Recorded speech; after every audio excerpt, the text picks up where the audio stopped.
कोलाहल कैसे हाँ, बाहर के कोलाहल का कोई महत्व नहीं, अंदर के कोलाहल को ही शांत करना खास बात है। बाहर तो बीच बाजार में बैठकर समाधिस्थ हो जाएगा, जिसका अंदर का कोलाहल शांत हो गया। उसी कोलाहल शांत करने के लिए अंदर नाम चलाओ, भगवान का नाम जप। वारी मथे घृत होए बर शिकताते बर तेल, बिनु हरि भजन न भवतरी या सिद्धांत अपेल। ये अटल सिद्धांत है, बिना भजन किए हुए कोई संसार से तर नहीं सकता। तो संसार क्या है? अंदर का कोलाहल, काम, क्रोध, लोभ, मोह, मद, मत्सर, ये जो आतंक मचाए हुए हृदय में, इन्हीं को शांत करना है।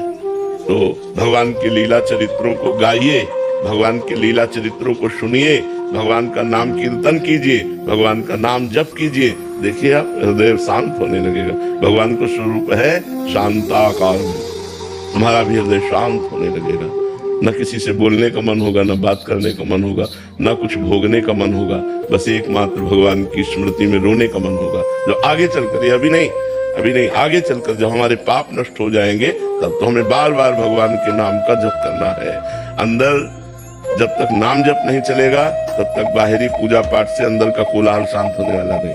जैसे सांप बिल के अंदर बैठा हुआ पुचकार रहा है और आप ऊपर से लाठी मार रहे हो, तो सांप को क्या फर्क पड़ेगा? अंदर घुस के मारना है। तो बाहर की क्रियाएं क्या है? ये अंदर में भजन होने लगे, उसका फल ये है। अगर बाहर की क्रियाएं हो रही और अंदर भजन नहीं हो रहा, तो अंदर का कोलाहल शांत होने वाला नहीं। ये द्वंद्व युद्ध चलता रहेगा, महाभारत की तरह युद्ध है। तो जो नाम जप करते हैं, वही 6 विकारों पर विजय प्राप्त। ये 6 विकार सबको परास्त कर रहे हैं। काम, क्रोध, लोभ, मोह, मद, मत्सर, ये 6 है।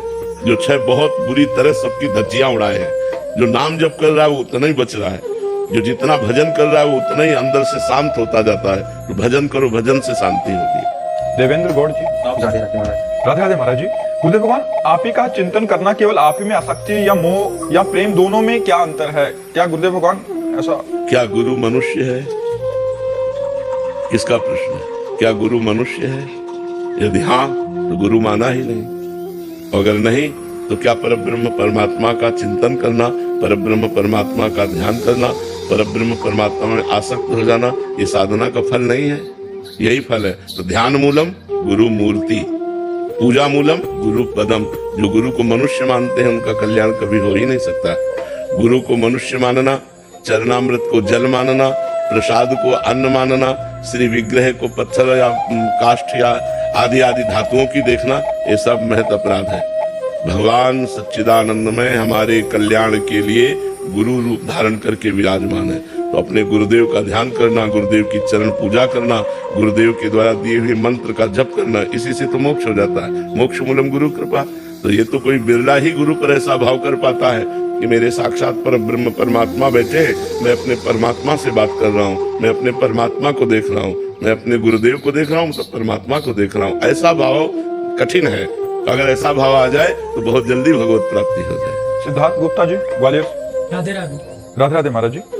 महाराज जी, आपने उदाहरण से बताया है कि जो सारथी रूपी बुद्धि है, उसे रथी रूपी आत्मा स्वयं वश में करेगी, तब इंद्रियों में संयम आएगा। हम रथी को कैसे पहचाने और फिर बुद्धि को? रथी तो तुम ही हो, तुम ही तो रथी हो। कोई और आत्मा है क्या? तुम ही तो आत्मा हो। तो अपने को भूलकर तुमने देह मान लिया, अपने को भूलकर देह मान लिया, इसका मतलब तुमने अपने को बुद्धि के हाथ में दे दिया। बुद्धि मन की सलाह में बिक गई, मन इंद्रियों के भोगों में बिक गया। इसी से हमारी दुर्गति हो रही है। यदि हम अपने स्वरूप को समझे, हम सावधान हो, तो सारथी को सावधान करे, सारथी लगाम को सावधान करे, घोड़े सही रास्ते पे चल रहे। सब गड़बड़ हो चुका है, पूरा सिस्टम गड़बड़ हो चुका है। रथी नशे में है, सारथी उससे ज्यादा नशे में है। अब बताओ दशा क्या होगी? मालिक और ड्राइवर दोनों नशे में हो, तो कम से कम मालिक होश में तो पकड़ तो ले, स्टीयरिंग तो पकड़ ले, ब्रेक तो लगा दे। तो कम से कम अब दोनों नशे में है, तो अब तो गाड़ी गई ही। तो प्राय ऐसा ही हो रहा है, मालिक भी नशे में और ड्राइवर भी नशे में, और गाड़ी ठोक ही रही है। कहीं काम में ठोकी, कहीं क्रोध में, कहीं लोभ में, कहीं मोह में, कहीं अहंकार में, कहीं मत्सरता ईर्ष्या में, बार बार हम परास्त हो रहे हैं। तो हमें सावधान होना है, शास्त्रों का ज्ञान होना, संतों का सत्संग करना, भगवान का नाम जप करना, भगवान की सेवा करना, समाज को भगवान का स्वरूप मानकर सेवा करना। इससे हम जाग जाएंगे, इससे हमारा पूरा सिस्टम सही हो जाएगा। करना शुरू करो, नाम जप करो, माता पिता की सेवा, परिवार की सेवा, बुजुर्ग की सेवा, असहाय की सेवा, शरीर से, मन से, धन से जैसे बने करो और नाम जप करो, तो देखो अभी अच्छे बन जाओगे। अभी सब सिस्टम ठीक हो जाएगा अपने आप। हाँ हाँ, वो साथ में परहेज जरूरी है। परहेज है गंदी बातें न करना। गंदी बातें देखोगे, गंदी बातें सुनोगे, गंदी बातें करोगे तो नाम जप का प्रभाव मतलब जो पड़ेगा वो समझ में नहीं आएगा। हाँ, सदगुरु वैद्य वचन विश्वासा, संयम यह न विषय कयासा। सदगुरु रूपी डॉक्टर की दी हुई वचन उपदेश रूपी औषधि पाओ, लेकिन संयम माने परहेज।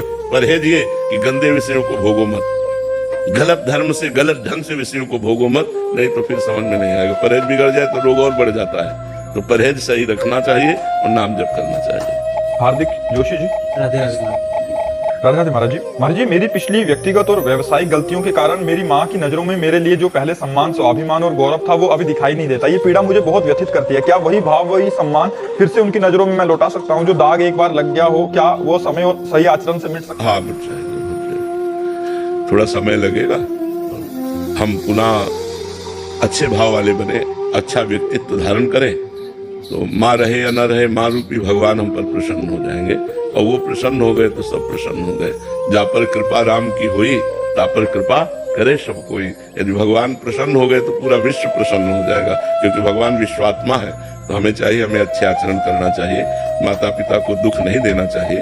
माता पिता हमारे भगवान है। मातृदेव हो, पितृदेव हो, ऐसे उनकी आराधना करें तो हमारा जीवन सफल हो जाए। अगर हमारे आचरणों से हमारे माता पिता को दुख पहुंचा तो फिर हमारा जीवन धारण करना, हम जब स्वयं अपने माता पिता को दुख पहुंचा दिया तो हम जीवन में देखो, मनुष्य जीवन की सार्थकता है किसी एक को विश्व में परोपकार करके सुख पहुंचा दो, जिससे स्वार्थ बुद्धि न हो। ये भी लौट के न कि हमें थैंक यू बोले। एक को करो तो कम से कम तुम्हारा मनुष्य जीवन तो सार्थक हो गया। किसी एक को आप सहयोग कर दो। तो औरों की बात जाने तो पहले अपने माता पिता का सेवन करना चाहिए, सेवा करनी चाहिए, जिन्होंने हमें इतना बड़ा किया। माता अपने खून से दुग्ध बनाकर हमको पिलाती है, हम उससे पोषित है। उसी माता पिता को दुख पहुंचावे तो यार जीवन किस काम का। हम तो ये कहते हैं कि ललचाओ, जिनके माता पिता हैं ललचाओ कि इनको हम प्रसन्न कर ले। कैसे प्रसन्न कर ले? अच्छे वस्त्र, अच्छा भोजन, औषधि, अच्छे आचरण, जिससे वो देख करके उनको गर्व हो कि हमारा बेटा सही चल रहा है। जैसे आपके आचरणों को देख कर ही तो उनको दुख हुआ, तो आपको अपने आचरणों को ठीक करना है। आपको ऐसे बनना है कि आप माता प्रसन्न तो भगवान प्रसन्न, भगवान प्रसन्न तो सारा जगत प्रसन्न। समझ रहे हो ना? नहीं क्या है यार, सुअर कुत्ता जैसा जीवन व्यतीत करके मर जाए। मनुष्य जीवन दिव्य जीवन है। कोई खाना पीना, भोगना और नशा करना, सब ऐसे पशु जैसा जीवन व्यतीत, उत्तम जीवन।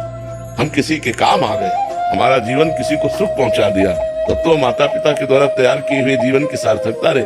इसलिए हम आर्मी वालों को बहुत सम्मान देते हैं, क्योंकि वो राष्ट्र सेवा में प्राणों अर्पित किए हुए हैं। उनको पता है कभी भी कहीं भी हमें तैनात किया जा सकता है और गोली लग सकती है, शरीर पूरा हो सकता है, लेकिन अपने परिवार का प्यार और मोह सब बलिदान किए हुए राष्ट्र सेवा में लगे। तो जहां हमें आर्मी के दिखाई देते हैं, हम उनको मन से सल्यूट करते हैं कि ठीक है। संत और सैनिक, संत अपने जीवन को जैसे बलिदान करके जगत का मंगल करता है, ऐसे एक राष्ट्र सैनिक तिरंगे की रक्षा के लिए गर्दन कटवाने के लिए खड़ा हुआ है।